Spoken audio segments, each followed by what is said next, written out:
Cumprimento a todos com a gloriosa paz do nosso Jesus Cristo. Meu querido e amado irmão, eu quero aqui nesta mensagem do terceiro dia, né, das palavras proféticas, pedir a você que, pelas misericórdias de Deus, todos você que vai ver essa mensagem, que vai ser alcançado por essa mensagem, que divulgue. O YouTube está tentando me travar porque quer que eu pague uma mensalidade. Na verdade, ele está me travando faz tempo, mas é direito deles, né? Nesse mundo não tem nada de graça. Mas por enquanto, eu tenho que fazer minha salinha primeiro. Depois que eu fizer minha salinha, aí eu vou pegar e vou preencher o cadastro, né? E vou começar a mandar minhas mensagens, né? Não só para Goiânia, estado de Goiás, para o Brasil todo, para fora. Eu estarei colocando um alcance maior, entendeu? Mas, no entanto, eu quero que você, por gentileza, me ajude a crescer o Ministério Portais do Céu através das orações do YouTube. Hoje, nesse terceiro dia da campanha, eu te digo para você que sou muito grato por todos os inscritos do canal. Eu sou muito grato por você estar aqui comigo. Eu agradeço a Deus por você deixar eu entrar na tua vida através das orações. Agradeço a Deus por você deixar eu orar por você. E a palavra que eu vos tenho falado, ela não é minha, ela é do Senhor. Eu não tenho apresentado a minha vida para você. Eu tenho apresentado Cristo, o Salvador. A minha palavra, ela não vem para você que não seja respaldado pela Bíblia. A palavra de Deus, ela é perfeita por si só. Eu não preciso de enfeitar ela, eu não preciso de florir ela, eu não preciso de passar a mão e tapar alguma coisa. A própria palavra de Deus é a essência da vida. Se você observar bem, quando Jesus veio ao mundo, lá no livro de João diz algo muito interessante. No princípio era o Verbo, e o Verbo se fez carne. No princípio era a palavra, era versículo por versículo.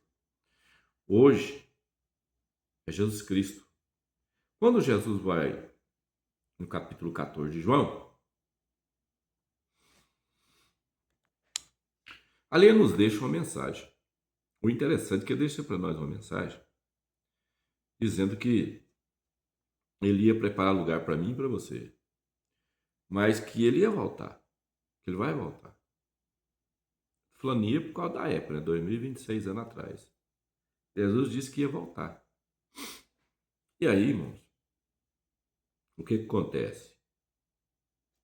Ele falou: eu vou para o Pai, mas não vos deixo órfão. Enviarei sobre vós outro Consolador, o Espírito Santo, o Espírito da verdade. Testifique toda a verdade. Irmãos, aí você vai olhar o que Jesus deixou para mim e para você. Foi um selo de autenticidade da nossa salvação. Como é que eu vejo esse selo? Característica do Espírito Santo.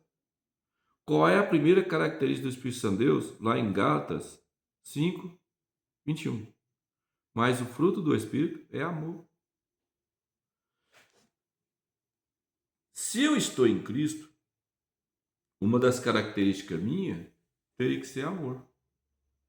Se eu estou em Cristo, eu tenho que refletir o sentimento do amor. Dedicar, procurar. Para estar com Deus, a gente tem que ser separado, irmão. Você não pode se misturar, não adianta.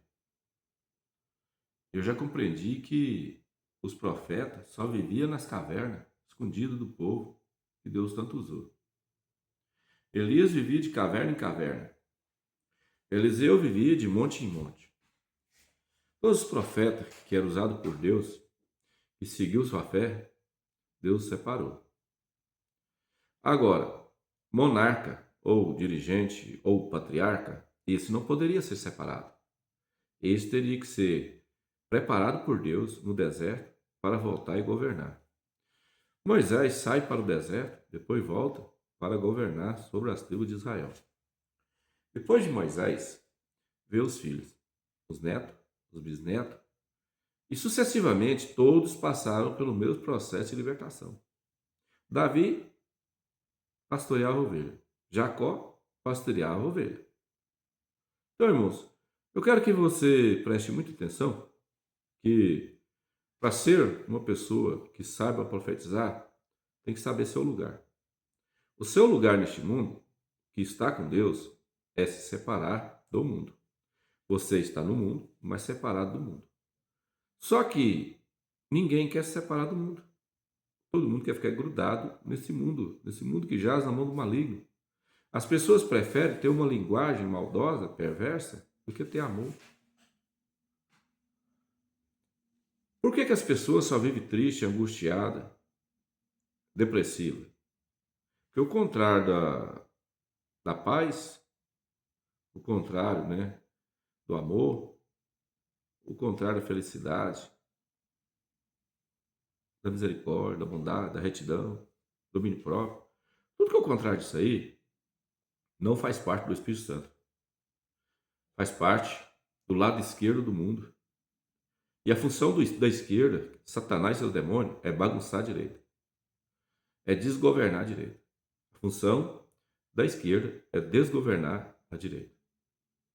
Eu quero que você compreenda bem essa situação, porque a função de Satanás é te colocar dúvida no seu coração para que você não receba a bênção. Porque Jesus disse, sem fé é impossível agradar a Deus. Se você não tem fé, é mais fácil dele te destruir. Se você não tem fé, ele pode muito bem acabar com você. Mas pela fé sois salvo. Pela fé, você vai conseguir, vai conquistar. Pela fé, você vai chegar num patamar melhor. Então, tenhamos sempre em mente que somente pela fé em Cristo Jesus é que vamos vencer nossas batalhas. E aqui, com Elias não é diferente. Deus ordenou ele que fosse a Sarepta, que era em Sidom, lá na Sírio-Fenícia, né, na terra da bagaceira, da bagunça. Lá tinha uma viúva pobre, só que Deus não falou que ela era pobre. Deus falou que tinha uma viúva, uma certa viúva, que ia alimentar Elias. É igual eu falei ontem. Pela a minha lógica humana, se Deus me desse uma ordem dessa, logicamente que eu iria pensar. É uma viúva cheia de alimento, uma viúva que tem posse, uma viúva cheia de mantimento do seu celeiro, para me sustentar. Mas não era bem assim. Lá, Elias tinha que exercer a sua fé. Começou profetizando que nunca faltaria comida na mesa deles, embora só tinha aquela migalha. Continuou profetizando na vida da mulher. Aqui no versículo 17, fala que o filho da dona da casa, né, adoeceu. Adoeceu com uma doença de morte. Então, a ponto que Elias teve que profetizar de novo. Foi aquilo que eu falei no início, né, da palavra de ontem. Aparentemente, Deus ordenou a mulher que sustentasse, mas na verdade era Eli que sustentar e salvar ela, através do nome de Deus, pelo poder de Deus. Muitas das vezes, irmão, Deus te leva você aí em algum lugar para alguém te sustentar. Chega lá, você que sustenta a pessoa. Ela te dá o alimento sólido e você dá o alimento espiritual. Só que ninguém quer saber de fazer isso. Ah, mandou eu vir cá só comer, eu vou comer. Vou comer e vou embora. Não prega, não ora, não mostra esse Jesus maravilhoso, bondoso, misericordioso. Irmão, com toda a dificuldade da minha vida, com toda peripécia que eu estou passando, dificuldade financeira, dificuldade em saúde, quase não consigo trabalhar, trabalho, a maioria das vezes, com remédio. E eu quero te falar para você, com todas as letras, a vida que eu tenho hoje, comparado com a que eu tenho vida de rei, porque o rei Jesus me deu por príncipe. E ele me sustenta, ele me alimenta, ele me livra, ele me guarda, ele me dá saúde, ele muda a minha história. Então, Jesus Cristo tem mudado a minha história para melhor a cada dia. Eu sei que você pode não acreditar, mas dinheiro, acabei de crer que não é tudo. Dinheiro é para pagar as contas mesmo, realmente. Tenho débito para pagar? Tenho. Mas tem Jesus, que é o dono do universo, do ouro e da prata. Se ele ordenar, cai o ouro do céu para mim. Se ele não ordenar, não cai. Se ele quiser que brota nota de R$ 100, de 200 aqui do chão, brota. É ele. Ele é Deus. Eu não estou falando para Deus fazer isso, não. Não estou aqui para tentar Deus, nem nada disso, não. Pelo contrário. Eu estou te dizendo que Deus faz o que ele pretende fazer. Então não adianta. Vamos, ao invés de brigar, xingar, maltratar, humilhar, vamos adorar, servir, exaltar o nome de Jesus, realmente fazer parte de um grupo de pessoas seleto que vai morar na glória. Porque entre os cristãos, para te dizer a verdade para você, a maioria não sabe nem quem é Jesus. Eles não sabem nem qual é a característica do Espírito Santo de Deus. Eles não conhecem o caráter de Cristo. Eles vão falar alguma coisinha aqui, outra coisinha ali, como se comesse um arroz branco. Outros com feijão, outros com a carninha, outros com a verdura. Agora, comer com bastante mistura da palavra de Deus é para poucos. A disponibilidade é para todos, mas comer é para poucos. Não é porque a palavra de Deus é para poucos, é porque poucos querem. Quase ninguém quer saber de ser crente, não, irmão. Quase ninguém quer saber de andar na presença de Deus, não. Por quê? Tem que se separar. Eu e você temos que separar do mundo, irmão. Irmãos, é fácil para você? Não. Não é fácil para mim também, não, irmão. Não é porque eu sou pastor que é fácil para mim, não. Para mim não tem nada fácil, não. Não tem nada fácil para mim, não tem nada fácil para os pastores, para ninguém. Nós somos ser humano, nós somos falhos. Mas Elias também não tinha uma vida fácil, não. Irmão, ele estava em plena seca. Não tinha água, não tinha gado, não tinha capim, não tinha nada. Ele viveu de milagre em milagre, fé em fé, até a volta de Jesus. O interessante é que Elias, ele tinha tanta confiança em Deus que nem conheceu a morte. Nem conheceu a morte. Então, irmãos, vem comigo, raciocine comigo. Um homem que Deus levou vivo, a terra não comeu. Será que esse homem tinha intimidade com Deus? Uma intimidade dele era tão grande, de absurdo de grande, desse homem com Deus, que ele sabia que esse mundo não prestava mais para ele. Ele vivia de cidade em cidade, aldeia em aldeia, mas sempre escondido, longe, nas cavernas, na beira dos rios, se alimentando. Você acha que naquela época era fácil de andar assim? Igual você anda hoje, quilômetros e quilômetros de a pé no meio do mato? Não tem uma cobra, não tem uma onça pintada. Você acha que era fácil para ele? Naquela época, irmão, tinha muitos animais ferozes, tinha muitas bestas fera. Talvez animais que nós nem chegou a conhecer. Tempo de Elias. Tempo de Elias foi 3.000 anos atrás, irmão. Se até em 1960 você saía aí na beira das matas que estava esturrado uma sussuarana, uma pintadona pertinho de você, você dormia numa barraca, quando você acordar no outro dia, estava cheio de rastro de onça em volta da barraca. Irmão, pensa bem, irmão. Imagina o tempo de Elias. Como que não era? Bom, Elias não teve uma vida fácil, não, irmão. Mas Deus protegeu ele em tudo. Deus comandou tudo na vida dele. Que tal você deixar Deus comandar a sua vida? Que tal você deixar Deus comandar sua casa, sua família? Basta confiar. Basta crer. Vamos ver o que Elias fez? Versículo 17. E depois destas coisas sucedeu o quê? Adoeceu o filho desta mulher, dona da casa, e a sua doença se agravou muito, até que nele nenhum fôlego ficou. A doença daquele garoto foi tão forte, a peste que deu nele foi tão forte. Tipo assim, uma influenza que a pessoa não cuida, uma dengue borracha que não cuida, um Covid que deixa ele quieto, ali deixa morrer a míngua. Então o trem agravou tanto, irmão, que ele morreu. Morreu. E aí a mulher chegou até Elias e teve uma conversa com Elias. Ó, então ela disse a Elias: Que tenho eu contigo, homem de Deus? Vieste a mim para trazeres à memória a minha iniquidade e matares o meu filho? Para ela, Elias tinha que matar o filho dela, não foi não. Ali Satanás estava tentando enganar ela, irmão. Satanás estava tentando destruir a casa dela, destruir a família dela, destruir ela. E ela achando que era Elias. Elias não tinha nada a ver com aquele mover satânico ali do demônio. Tem hora na vida, irmão, que você acusa as pessoas por coisas que eles não devem. Você acusa certas pessoas por motivos descabíveis. Cuidado. Não devemos fazer nenhum pré-julgamento de ninguém. Amém? E aí Elias responde. E disse Elias: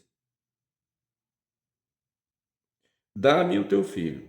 E ele tomou do seu colo e o levou para cima ao seu quarto, onde ele mesmo habitava, e o deitou em sua cama. Clamou o Senhor e disse: Senhor meu Deus, também até a esta viúva com quem eu moro afligiste, matando-lhe o filho? Então se deitou sobre o menino 3 vezes, clamou ao Senhor e disse: Senhor meu Deus, rogo-te que a alma deste menino torne a entrar nele. Ele profetizou a ressurreição do garoto. E ele falou para Deus que ele morava com aquela mulher ali. Não é que ele tinha casa com ela, ele morava ali. E que não queria que aquele garoto morresse daquele jeito, né? E aí Deus fez a vida do menino retornar para ele.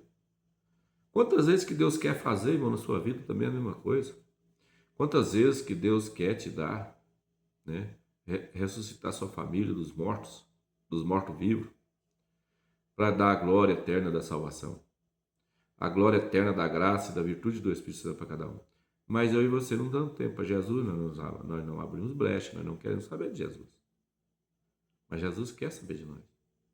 Tenhamos sempre em mente, irmão, que a graça e a virtude do Espírito Santo de Deus está sobre nós. Tenhamos sempre em mente que Deus está no controle de tudo e todas as coisas. E que Deus possa iluminar eu e você. Que as portas do céu sejam abertas para mim e para você. Deus Todo-Poderoso, Criador dos céus e da terra. Como no tempo de Elias, Pai.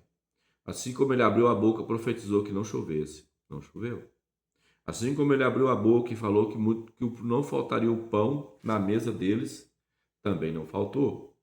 Senhor, assim como no tempo de Elias, ele orou àquela criança, clamou ao Senhor e a vida voltou para aquela criança. Pai, em tua presença, eu entrego a igreja Portais do Céu e libero a palavra profética da ressurreição. Que eles venham ressurgir das suas fraquezas, da sua derrota, para a vitória, para a fortaleza em Cristo Jesus. Que saia dessa vida de marasmo e que Deus possa iluminar o caminho deles, tirar todo embaraço, toda pedra de tropeço. Ilumina, Senhor, a vida desse irmão. Senhor, que a luz do Espírito Santo de Deus venha brilhar nessa casa, nessa família. E que a paz de Jesus entre em todos os lares inscritos nesse canal. E abençoando, livrando, guardando e protegendo. Enche eles da tua presença, Pai. Enche eles do teu poder, da tua majestade, porque do Senhor é a terra e a sua plenitude. Do Senhor é tudo que habita debaixo dos céus e da terra. E que a graça de Deus venha sobre todos os irmãos e irmãs.